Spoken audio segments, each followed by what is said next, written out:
Hari Om, we meet again for the next story in the story series on the Dashavatara. So far we have seen how many? 2 avatars, right?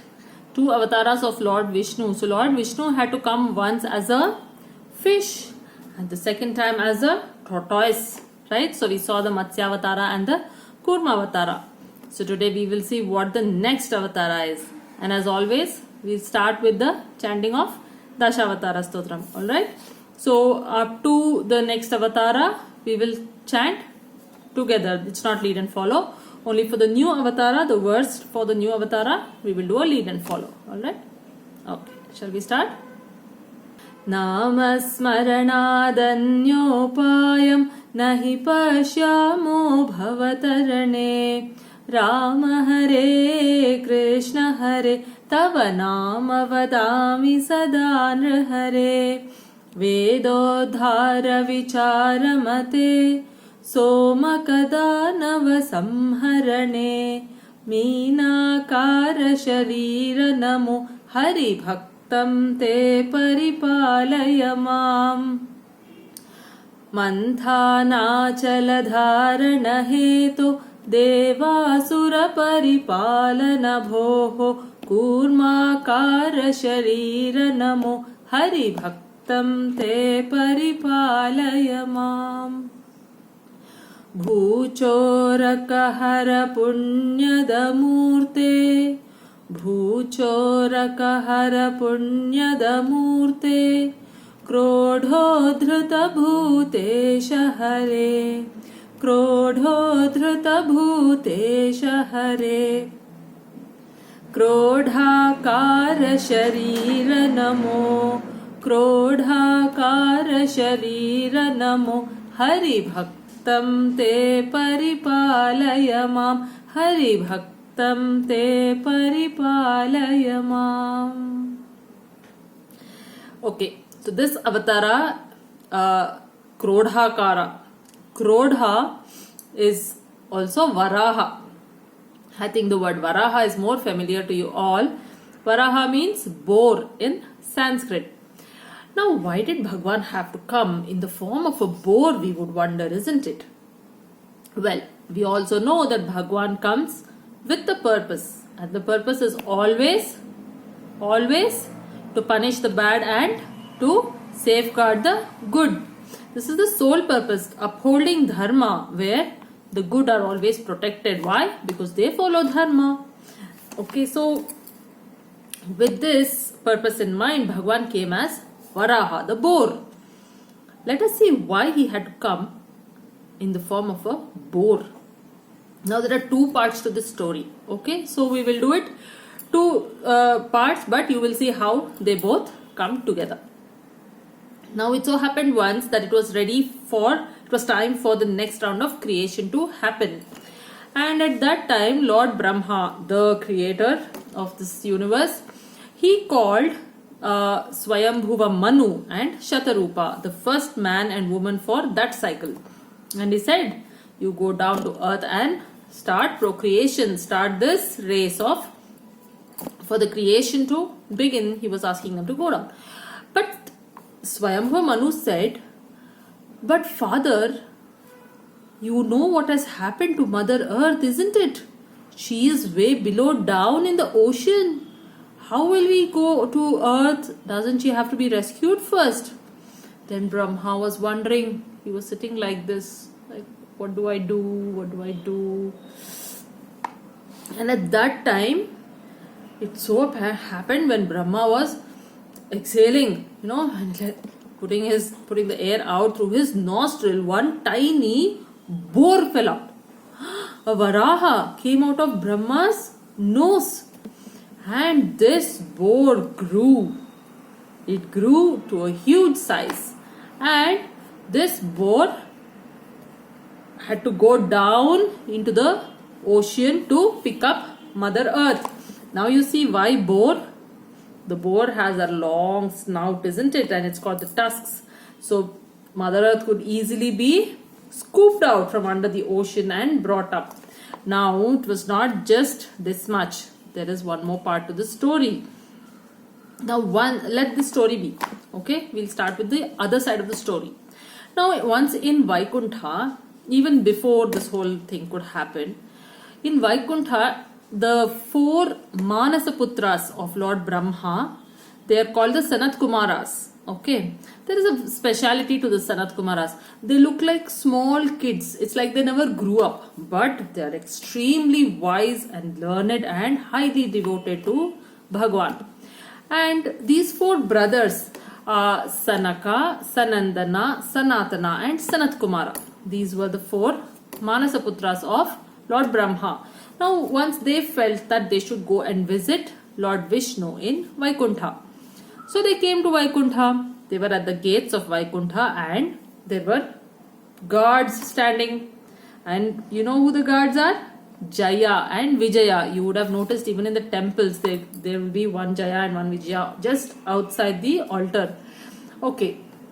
So this Jaya and Vijaya, they thought, who are these four little boys who've come to see Bhagwan? And they stopped them. And these people were shocked. They said, why are you stopping us from seeing Bhagwan? Isn't he free and available for everybody? Or do you see some danger in us? But Bhagwan himself is the protector of the universe. Why are you stopping us here? You arrogant young fellows. So Jaya and Vijaya said, Bhagwan is not simply sitting to meet some four kids like you people. And this warranted a curse from the Sanat Kumaras. And they cursed them and said, you both have been so arrogant and for this you must be punished. Nobody gets stopped like this at the doors of the Lord's abode. And they cursed them saying that you people will have to go down to earth and spend 3 janmas, 3 rounds of birth and death, and you will live as asuras, always greedy and lustful and given to all bad habits. And they were shocked. Oh my God, what did we do? And suddenly both Jaya and Vijaya started apologizing. We are very, very sorry. Sorry, we didn't realize that you were such learned people. Please forgive us for our mistake. And they said, but once given, the curse cannot be taken back. Now this whole thing, Bhagwan came to know. Bhagwan was aram se sitting, sleeping rather, reclining on Shesha. And Mother Lakshmi was pressing his feet. You all know how that picture, isn't it?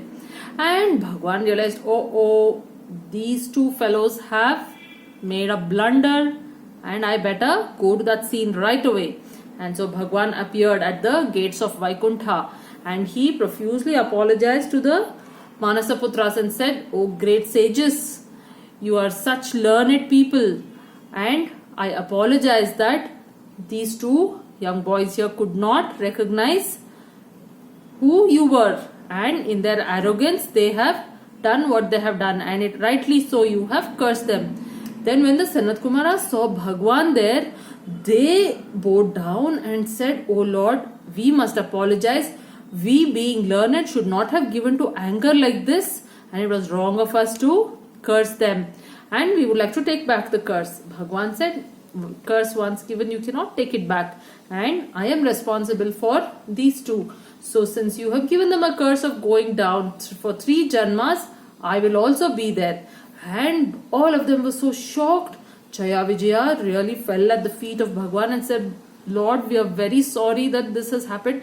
You please don't have to come down to earth just for our sake. We will finish our punishment and come. So Bhagwan said, no, you don't worry. See, I being your boss, I am responsible for what you do. And so I will also be part of this punishment.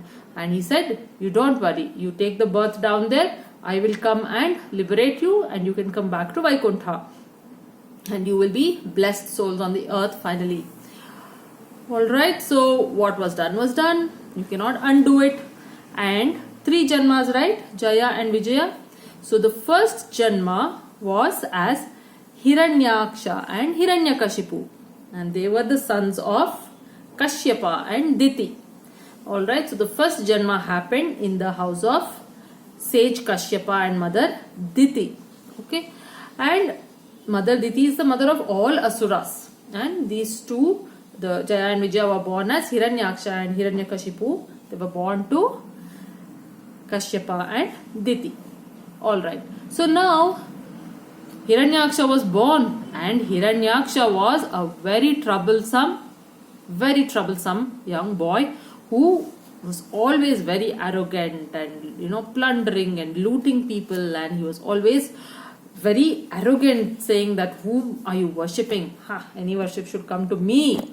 And Hiranyaksha itself means, Hiranya means gold or all the materialistic possessions, and his eyes were always on accumulating more and more. I want this also, I want that also. That's the kind of thinking of Hiranyaksha. So Hiranyaksha, he was always looking for a fight. He always wanted to conquer, and in this rage to conquer everyone, he wanted to prove that he was the supreme. And then he was told by Lord Narada, by sage Narada, that there is one person. If you don't defeat that person, then what is the point of defeating anybody else? Who was this that he was talking of?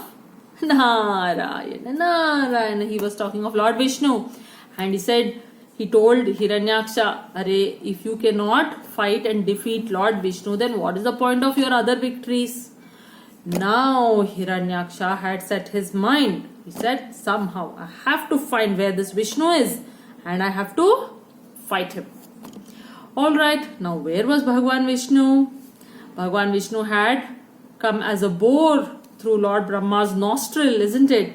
And had become huge in size, and he dived deep down in the ocean. And Hiranyaksha searched everywhere for Bhagwan and he couldn't find. And then finally he was told that Lord Vishnu is under the ocean. Alright, so he went and challenged Bhagwan for a fight. Bhagwan looked, and who is this at this time? I am busy. I have to save Mother Earth, and what is this fellow trying to do? But he's been challenged, and Bhagwan accepts everybody's challenge.